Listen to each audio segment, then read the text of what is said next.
हमारी नज़र में ये आदमी था, लेकिन ये इन्फॉर्मेशन कि ये जो केस हुआ है, ये इन्फॉर्मेशन हमारे पास नहीं थी। ये सेंट्रल एजेंसी की इन्फॉर्मेशन थी जो दिल्ली पुलिस को दी गई। और इस आदमी के बारे में बता सकता हूं कि 9 तारीख को इसने जाने का प्रोग्राम बनाया दिल्ली, और फिर ये इसने 10 तारीख को पैसे भी ट्रांसफर किए, लेकिन इसका कंफर्म नहीं हो पा रहा था टिकट। तो 13 तारीख को इसने वेटिंग लिस्ट 6 में टिकट लिया गोल्डन टेम्पल एक्सप्रेस ट्रेन में, और शाम तक इसका टिकट कंफर्म हो गया और ये अकेला निजामुद्दीन के लिए रवाना हो गया मुंबई सेंट्रल से।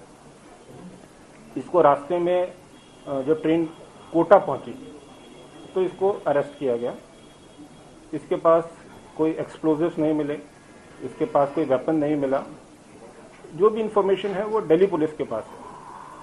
हमारी एक टीम आज शाम को दिल्ली जा रही है।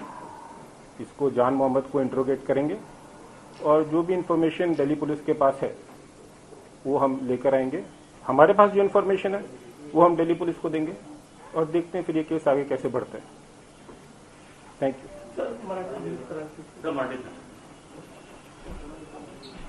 आपल्याला माहिती असेल, कालची प्रेस कॉन्फरन्समध्ये दिल्ली पुलिसने असं सांगितलेलं आहे की त्याने 6 आरोपीला अटक केलेलं आहे आणि त्या 6 पैकी एक माणूस जान मोहम्मद हे धारावीचा राहणारा इसम असून त्याबद्दल एटीएसची त्याच्यावर बारकाईची नजर होती आणि आता सुद्धा आहे।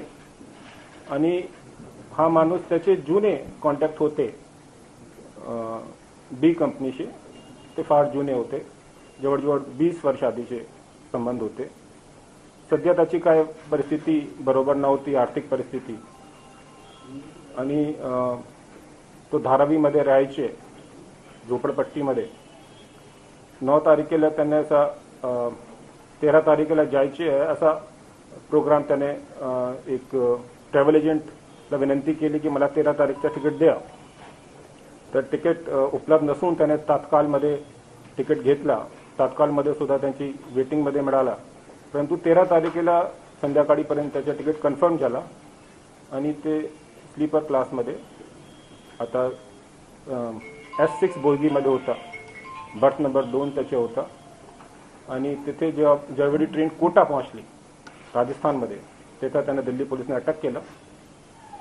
आणि त्याने का अटक केला, त्याच्या हातात त्याच्या जवळ काय हथियार वगैरे मिळाले नाही, परंतु नेमकी काय इन्फॉर्मेशन होती आणि काय हे कट आहे, काय षडयंत्र आहे, ते सगळं तपासचा भाग आहे, तपास चालू आहे।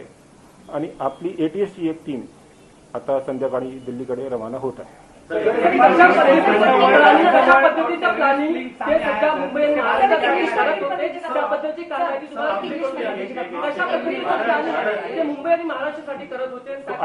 I'll repeat it in English.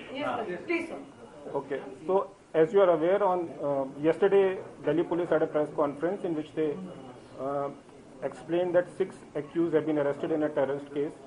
One of the accused is from Maharashtra. He is a resident of Dharavi, Mumbai. He boarded the train on 13th. He was apprehended by Delhi police when the train reached Kota. Now, this fellow has got some old connections with the D company. That is about 20 years back, and he was on our radar, like so many other people. I don't want to give the details. He decided to go to Delhi on 9th. He was trying to get reservation. He did not get reservation. He booked a ticket in Tatkal. He got a waiting list number, but it was confirmed by the evening, and he boarded the train.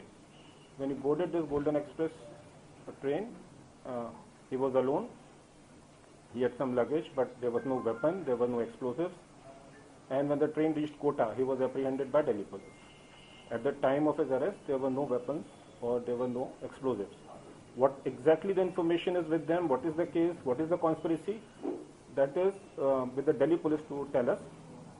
We are in touch with the senior officers of Delhi police, our team is going this evening, and we will go and interrogate Jan Mohammed and try to find out.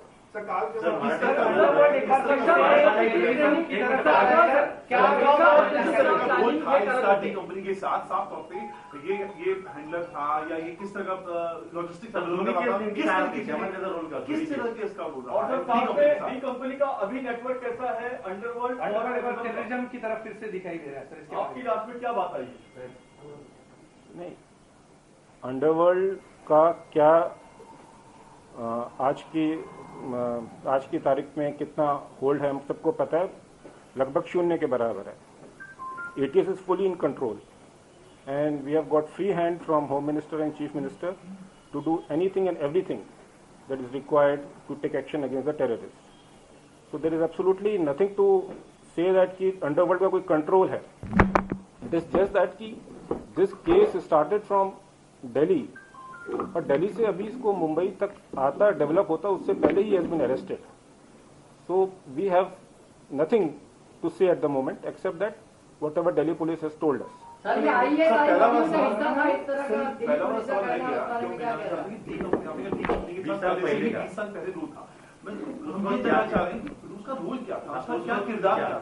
नहीं, I cannot give you all the details. What was the case? You are saying 20-year-old case. What was the case? वो जो case था वो case 20 साल पुराना case है, Mumbai police का case है और वो केस पायधनी का है, पायधनी पुलिस स्टेशन का केस है. इसमें यही था कि जो ही was working as a henchman, जो डायरेक्शंस थे वो अक्रॉस द बॉर्डर आते थे 20 साल पहले और तब इसने एक जगह एक फायरिंग का केस था, एक तोड़ फोड़ का केस था इसके ऊपर और जो बाकी चीजें हैं इंफॉर्मेशन हमारे पास है that is with us. Sir इस केस में जान मोहम्मद निकले होंगे, फैमिली मेंबर्स होंगे या अदर कोई होंगे, केस में किसकी इंक्वायरी की, किसको हिरासत में लिया, किसको अरेस्ट किया, कुछ जानकारी? नहीं, हमारे पास केस नहीं है, हमने किसी को हिरासत में नहीं लिया है. केंद्रीय एजेंसी ने मुंबई पुलिस को अलर्ट किया था या दिल्ली को अलर्ट किया? केंद्रीय एजेंसी ने दिल्ली पुलिस को अलर्ट किया, मुंबई पुलिस को अलर्ट नहीं किया. ATS मुंबई को भी अलर्ट नहीं किया बिकॉज ये केस जो ओरिजिनेट हो रहा था ये दिल्ली से हो रहा था, तो सारा काम दिल्ली पुलिस का था. आरोप लगाया जा रहा है कि पता नहीं चल पाया मुंबई पुलिस को कि वो लेके चले गए जान मोहम्मद को और मुंबई को कुछ पता नहीं चल रहा मुंबई पुलिस को. इस बारे में आप क्या कहेंगे सर? पे राजनीतिक आरोप भी लगे. ये ATS का फेलियर है ऐसा बोला जा रहा है. और ATS से पहले गृहमंत्री ने पीसी किया. देयर इज अ सिटीजन, एक सिटीजन है, एक आदमी है जो आरोपी है, जो धारावी का रहने वाला है, वो ट्रेन में ट्रैवल करने के लिए टिकट बुक करता है. He has a ticket from Bombay central to Nizamuddin. जब वो ट्रेन कोटा पहुंचती है उसको अरेस्ट कर लेते हैं. How is it a failure of ATS? I don't understand. Sir, as you said, एक minute. Sir, as you said, एक मिनट. पूछिए. Sir, as you said, he was on our radar. Sir, how did you miss out on this information? There are 1000 people on our radar. So, but sir, you have no clue about this guy. इसने कुछ अभी क्या हुआ क्या है, कुछ बरामदगी नहीं He हुई. was on your radar, this what? जिसका भी पुराना रिकॉर्ड होता है वो हमारे रेडार पर रहते हैं. लेकिन सर कुछ तो सर 20 साल पहले का आप बता रहे हैं, तो उसमें क्या कुछ उसको कोई क्राइम का बैकग्राउंड है? 20 साल में नहीं आया जो पायधनी का केस बता रहे हैं, बीते 20 साल में उसका रिकॉर्ड बड़ा क्लीन रहा, ऐसा आप कहना? ऐसा नहीं है, लेकिन as far as legal case is concern there is no legal case except one case जो शायद 2010 में उसके बाद इलेक्ट्रिसिटी की चोरी का हुआ था. एक दो NC के केसेस हैं, उनका संबंध इससे नहीं है. इलेक्ट्रिसिटी का एक दूसरा केस है, NC का दूसरा केस है.